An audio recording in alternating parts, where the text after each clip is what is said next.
You keep telling yourself the same story, don't you? I'm lazy. I'll get to it tomorrow. The motivation just isn't there right now.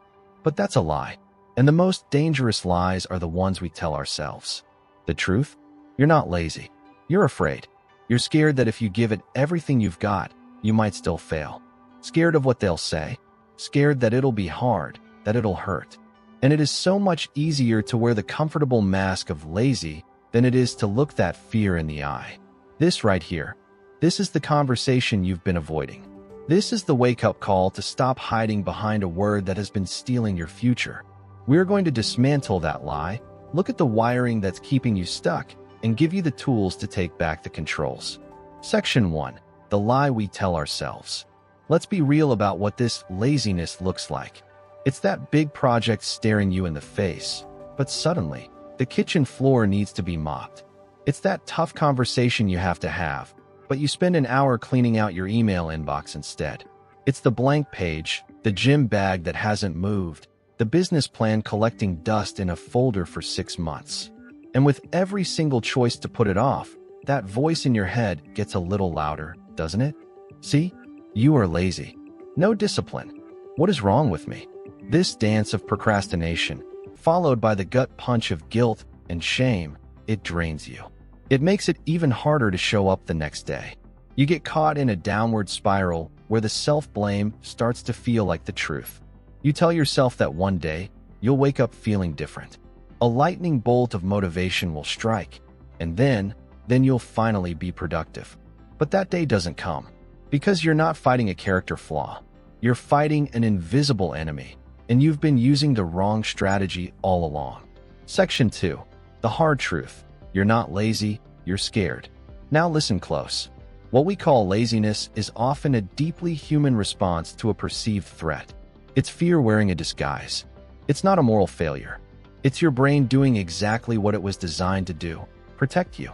Deep in your brain, you've got this ancient, powerful system that handles your emotions and survival instincts. When you face a task that feels threatening, because you might fail, be judged, or just feel lost and uncomfortable, that part of your brain sounds the alarm. It screams danger.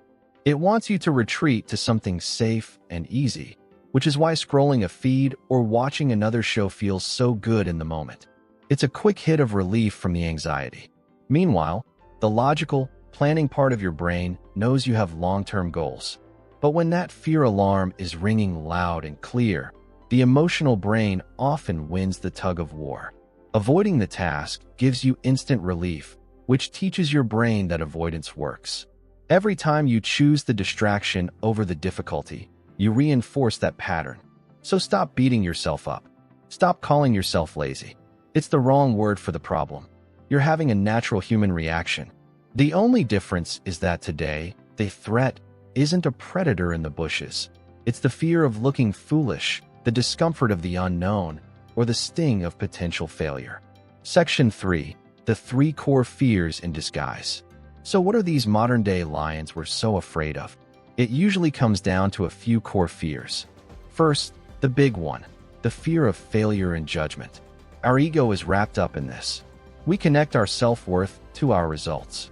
So if we try our absolute best and still come up short, we let it mean something terrible about us, that we're not smart enough, not talented enough, not worthy. It feels safer to not even step into the ring than to get in there and get knocked down. Procrastination becomes a genius self-protection strategy. If you never really tried, you can always tell yourself, I could have done it if I'd really wanted to. Second is the fear of discomfort. Our brains are built to conserve energy and avoid pain. Difficult, boring, or confusing tasks trigger this natural aversion. Your brain looks at the immediate discomfort of the work versus the distant reward of finishing it. And the choice for immediate relief is easy. You're not avoiding the work. You're avoiding the feeling the work creates inside of you. And third, there's a surprising one we don't often admit, the fear of success. Sounds strange, but it's real. What happens if you actually pull it off? Now there are expectations. The bar is higher. People are watching. You have to keep delivering.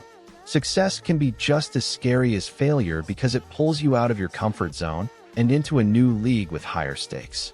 Some part of you might be holding yourself back just to avoid that pressure. CTA, now that we've put a name to these enemies, I want you to do something. Take a second. Think about that one thing you've been putting off. The one you've been calling laziness. Now, be honest. Which fear is really driving it? Is it a failure? Discomfort? Or maybe even success? Pause and drop it in the comments. Name it. There is immense power in just dragging the real enemy out into the light. You'll see you're not the only one fighting this battle. Section 4. The solution, a practical playbook for reclaiming control. Understanding the fear is one thing, but insight without action is useless. So now that we know the why, let's talk about the how. This isn't about getting rid of fear. Courage is not the absence of fear.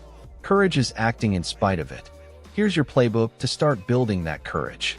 First, if it's fear or perfectionism, shrink the target. The most powerful weapon against fear-based procrastination is the just 5-minute rule. The hardest part is always getting started. So you make a deal with yourself. You will only work on this thing for 5 minutes. Set a real timer. Anyone can do anything for 5 minutes. Write one bad sentence. Put your running shoes on and just walk out the door.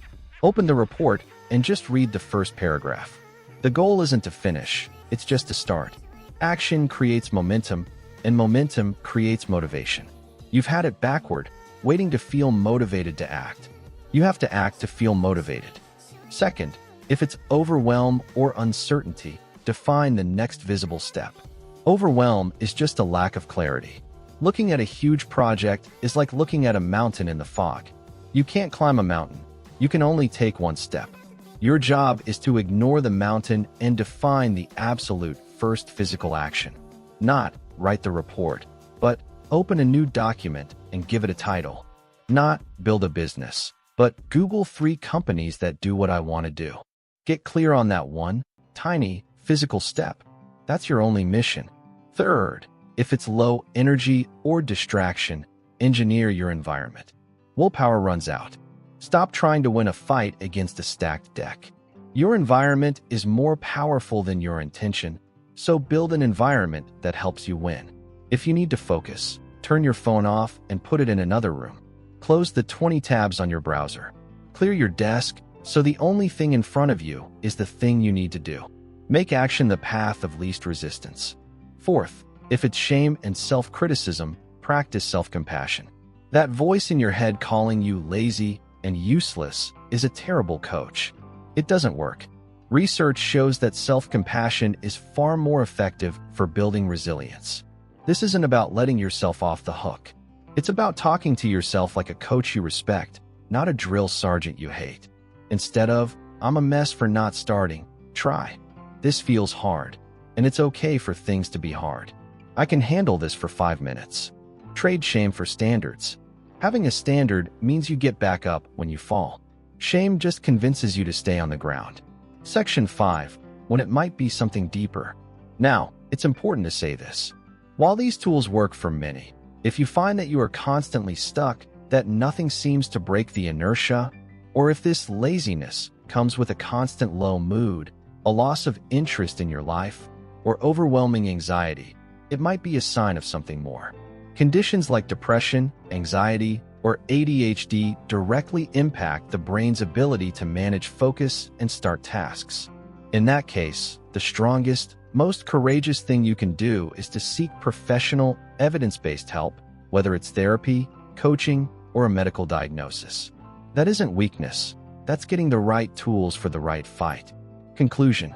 That word, lazy, it's a cage. A cage you built for yourself out of fear. It might feel comfortable, familiar, but it is robbing you of your life. It's time to stop calling yourself a lazy person. It is not who you are. It's a temporary state. It's a signal that you're feeling afraid, or overwhelmed, or just unclear. And all of that is solvable. You don't need to wait for some future, motivated, fearless version of yourself to show up. That person is a fantasy. There is only you, right now. And the person you are today is more than capable of taking one small, messy, imperfect action. So that's my challenge to you. Right now, when this is over, take 5 minutes. Just 5. And take the first, tiny, physical step on that one thing you've been running from.